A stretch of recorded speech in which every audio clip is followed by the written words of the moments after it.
Islam is the fastest growing religion in the world. There are 1.6 billion Muslims, and right now they are taking part in one of the fundamentals of their religion, one of the pillars of Islam, fasting. The secret of fasting is to be a subject, is to be the subject of your own life. I'm fasting for the sake of Allah. I'm not fasting for anybody else, I'm fasting for the sake of Allah. During the month of Ramadan, Muslims spend more time at the mosque, not only a place of prayer and reflection, but one of community. In a slightly different in focus, we'll be looking at Ramadan in the UK.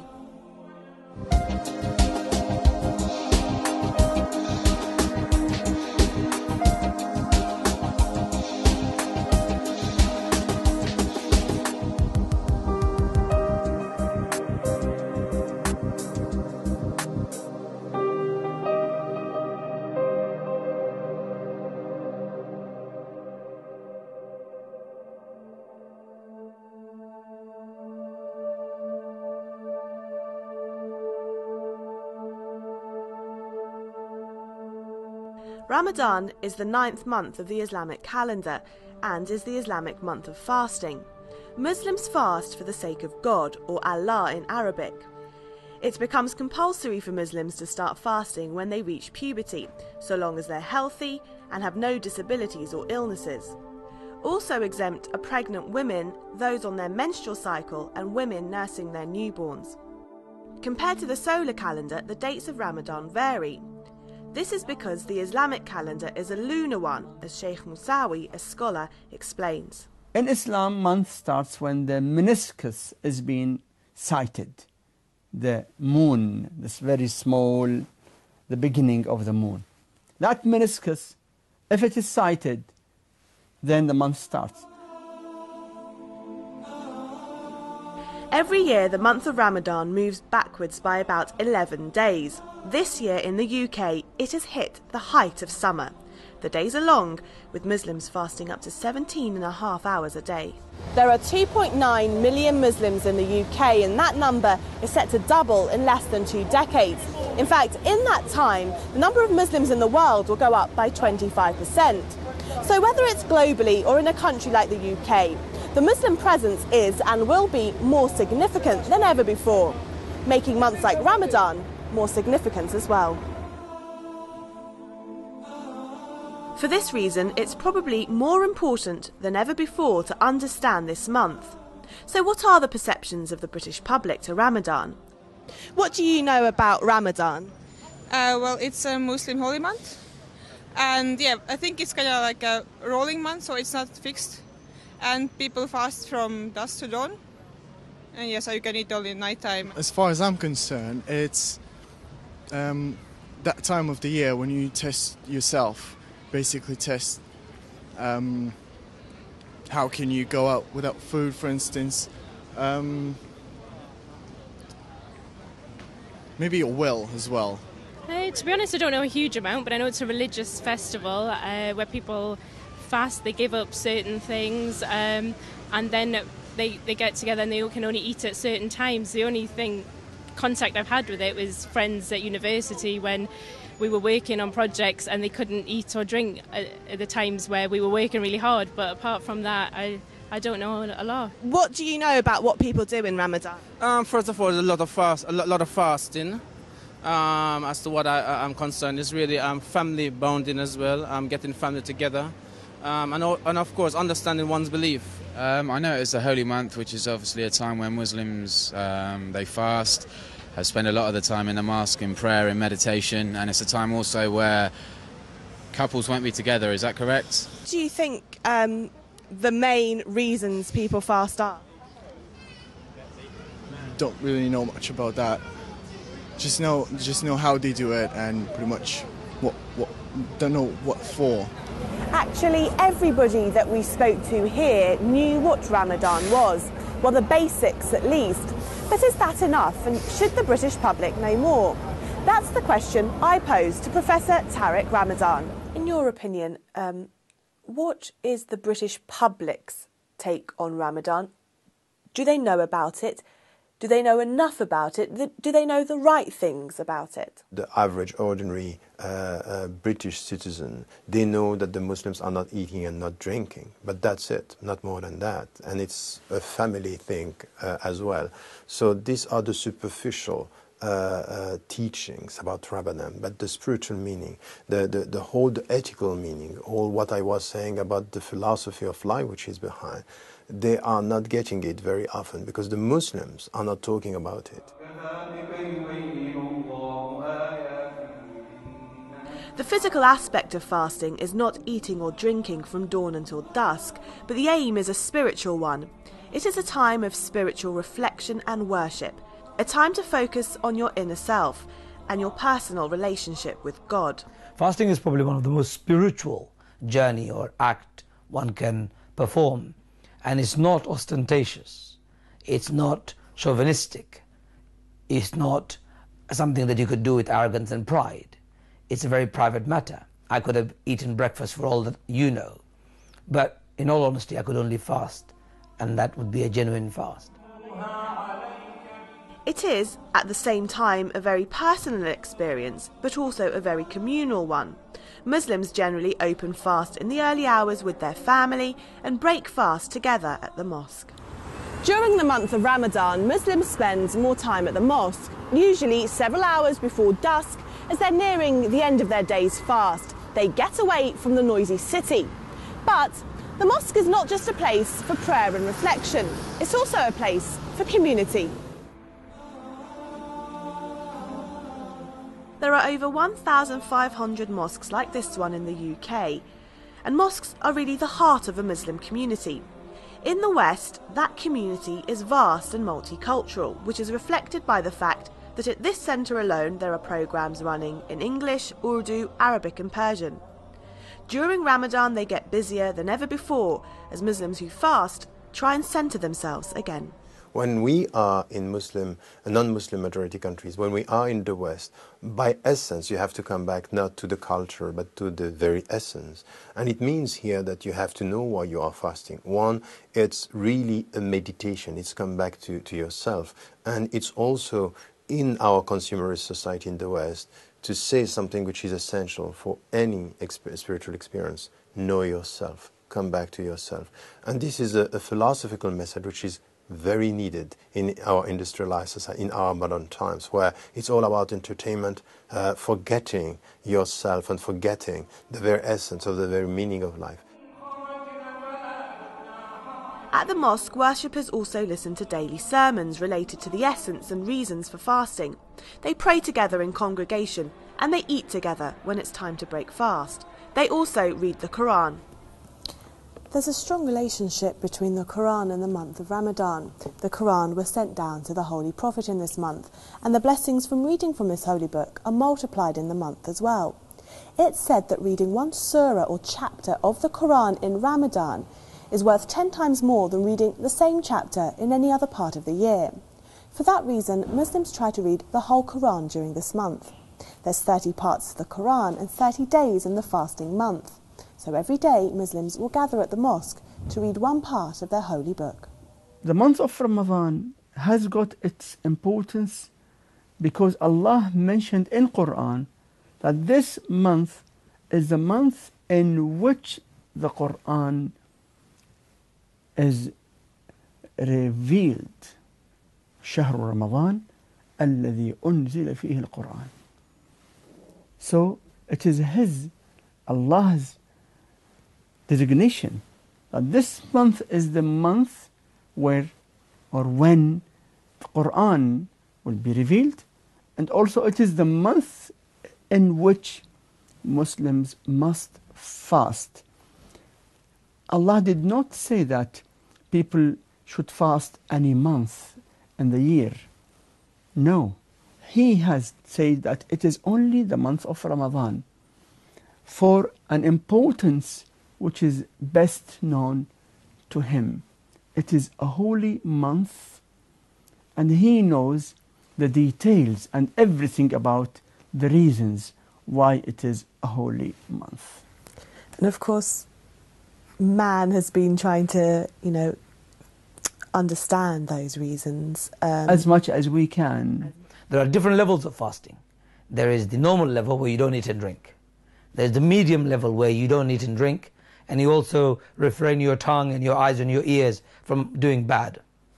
And there is the highest stage of fasting, where every limb of your body is also involved in fasting. Your thought processes, your hands, your legs, your skin, your heart, your mind, everything is fasting. It's in sync with what you're doing, and that is becoming closer to Allah. Ajmal Masroor is a politically active and well-known imam in the UK.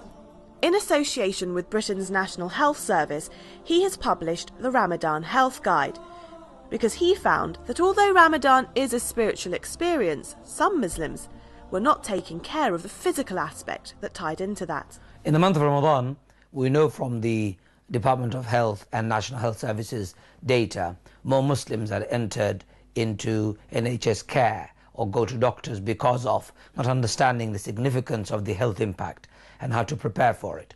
So I, with some of my doctor friends, came together and wrote a booklet on Ramadan, a health guide.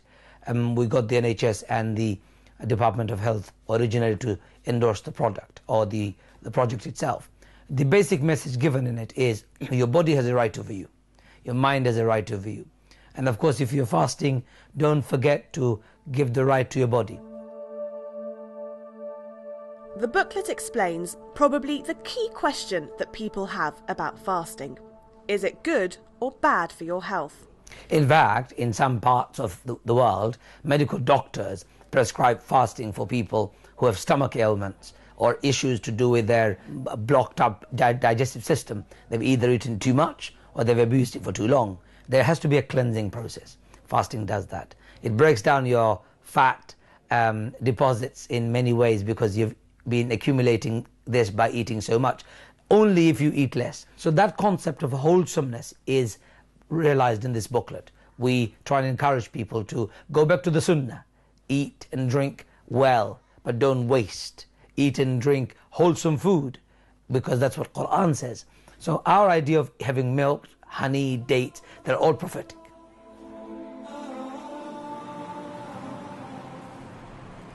At the start of 2011, the number of people becoming Muslim surpassed 100,000. Last year alone, 5,200 people embraced Islam. It's a number that has doubled over the last decade, and it's a number that is set to continue to rise. British converts to Islam have a unique experience of Ramadan compared to their counterparts who may have been fasting since they were kids. We met with Angie, now called Anisa, to get her perspective. This is my third fast. My first fast was when I just, like a couple of months after I had taken my Shahada. I knew nothing about it, I just knew it was one of the 5 pillars of Islam. My second fast, I knew a little bit more about it, but I still did it because it was one of the 5 pillars of Islam, but I was learning about Islam. And this fast, as far as I'm concerned, is my proper fast since coming to Islam, because I understand a lot more. I understand why I'm fasting. I've learnt about the month of Ramadan.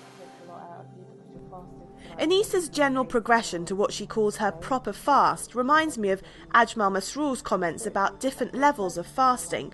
Anisa's deeper understanding of her fast, beyond just a religious obligation, has gained her an insight and satisfaction she hadn't felt before. Alhamdulillah, I enjoy fasting, and because I know that I'm fasting for the sake of Allah. I'm not fasting for anybody else, I'm fasting for the sake of Allah. So I don't particularly care. You know, you have some people who say, oh, how can you do this and how can you do that? But I'm doing it purely for the sake of Allah. And Allah's the one who gets me through it.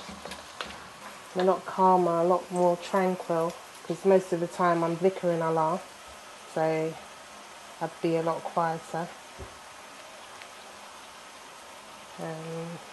Just being remembrance of Allah. And also, you know what, fasting, it makes you be like I'm here and I'm preparing food for iftar. You know, you think about those who don't have any food. You have to say Alhamdulillah, you know, Allah's put me in a position where I'm not one of those who are starving, who doesn't have water to drink or food in abundance. What's going on there? Food in abundance to eat. You know, that's what Ramadan, it makes you be mindful of that. When people say to you, oh, how can you fast throughout the whole day? What, no food, no drink, no water, no nothing? Then you have to say, my reply usually is, yeah, but there's thousands and millions of people out there who don't have no water day after day after day.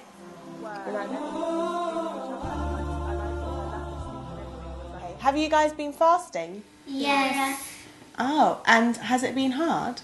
A little bit. A little bit. And what time do you fast from?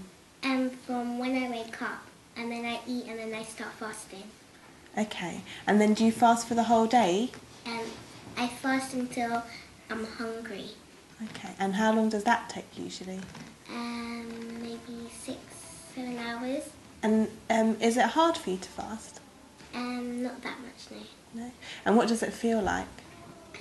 It just feels like I haven't ate for a while, but I don't feel hungry that much. Anisa's change in religion got me thinking about the different faiths in the world and whether there's a universal idea of fasting that unites us. I'm going to talk to Julian Bond of the Christian Muslim Forum to ask him more on this subject. One of the most famous fasts in my Christian tradition is Jesus fasting for 40 days in the wilderness after his baptism. So it's been very much a part of Christian tradition for about 2,000 years, although Christians don't fast as much as they used to, and not as much as Muslims, but we do have it in common. Ramadan is a universal phenomenon from Eastern to Western culture. Christians look at Jesus' 40-day fast in the wilderness as he prayed to be shown his mission. Jews take part in the Yom Kippur fast, the Day of Atonement. This Day of Atonement is the holiest in their year.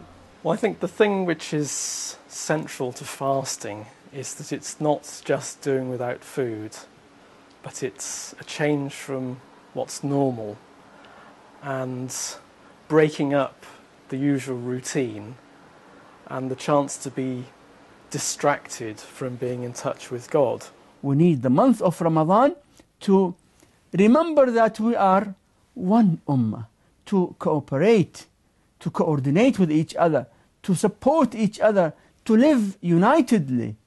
And this is a very important and crucial need for all Muslims. In fact, the month of Ramadan is required not only by Muslims, it is required by all human beings, because the problems that all the human society is facing is similar. So we see that those who fast, even if they are non-Muslims, they feel more for the poor people. Those who fast, they feel more for the social justice. Those who fast, they feel more for the political justice. So the month of Ramadan and fasting itself is something required in this time more than any other time. Another dynamic part of the Muslim community in Britain is the young generation. British born and British raised, they have a distinct Muslim and Western identity. They are robustly involved in Ramadan and the dialogue and spiritual journey that comes with it. There are many talks and events catered specifically for them in this month as well. There are several hundred young British Muslims here at this English programme in northwest London. In fact, programmes like this are probably taking place in their hundreds right across the country. People here are young, mainly British-born Muslims who are fasting, who've gathered here together to get more out of this month. My purpose is... The English-speaking Imam here is actually talking about death, a grim subject, but actually, he says, very relevant to the month of Ramadan. As we reassess our life and path and significance, our end point suddenly gets put into perspective. And like I've heard over and over, he tells his young audience that fasting is not just about food and drink. What type of fasting is this? Is it the abstinence from the food and drink that the Holy Prophet is talking about? Or is it really discovering the philosophy and the ethos behind the action of Siyam? Because majority of us, when we look at fasting, we look at it superficially. We observe this act of devotion only at the surface level. And that's why you find... One of the listeners at the event is Mortaza. He's 25 years old and has been brought up in London. We met up at Regent's Park, next to the UK's main mosque, to talk more about what it means to be young, British and Muslim. How important is Ramadan for really actually a young British Muslim population? I feel that it's quite important because what we're exposed to in the West is quite different to what Muslims are exposed to in the Middle East or in the East, as they have cultural traditions there, and the difference of cultures here is, very big. And it's very important because, again, as I mentioned, it gives you practice or training, should I say, for a young Muslim to practice in himself self-constraint in many ways, like from respecting parents to respecting even youngers to even his own needs. Does what you take out of this month change every year depending on what part of your life you're in, or is it kind of like you go back to the same thing every year? No, it's different for me every year because I feel in a different spiritual stage, or should I say, like every year would be in a different stage, where one year I might be praying. When I was younger, I might have been praying for a PlayStation or something, where now I pray to God for strength, courage, patience and guidance. So there is a difference. It seems it's become a much more personal experience for you. Yeah, definitely. It's more of a personal relationship with me and my God. For Muslims, Ramadan is a month that has been ordained by God. Its essence comes from that fact. They fast a lifetime and continue that path of growth until their very last Ramadan. It's a journey, not just of 30 days, but of life. A life given by God and a journey that ultimately ends with Him. Fasting is more than just refraining from food and water.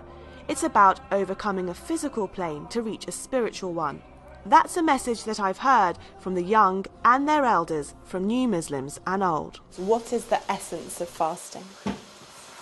Doing it solely for the worship of Allah, solely for the cause of Allah. That's the most important aspect. Solely for the cause of Allah. I'm not doing it for anybody else. The secret of fasting is to be a subject, is to be the subject of your own life. It's for you to decide. It's autonomy, it's intelligence, it's intellect, and it's decision, it's effort, it's struggle, it's to strive. All these dimensions are not known as something which is the very essence of Islam. Every year, for me, it's like, I feel like I'm lucky to be alive in the month of Ramadan. Like, I always pray to be alive in the next month, like to gain, this is the month of mercy, where God is most forgiving, and we also need to practice like forgiveness within our own communities, our own families. And for me, it's I've always learned like practicing on my anger, for example, a small thing, but as every year goes by, my anger improves. Like control of my anger improves. Ramadan is a school, so go to school for 1 month to apply the teachings you got during this month in your daily life in the year after the month.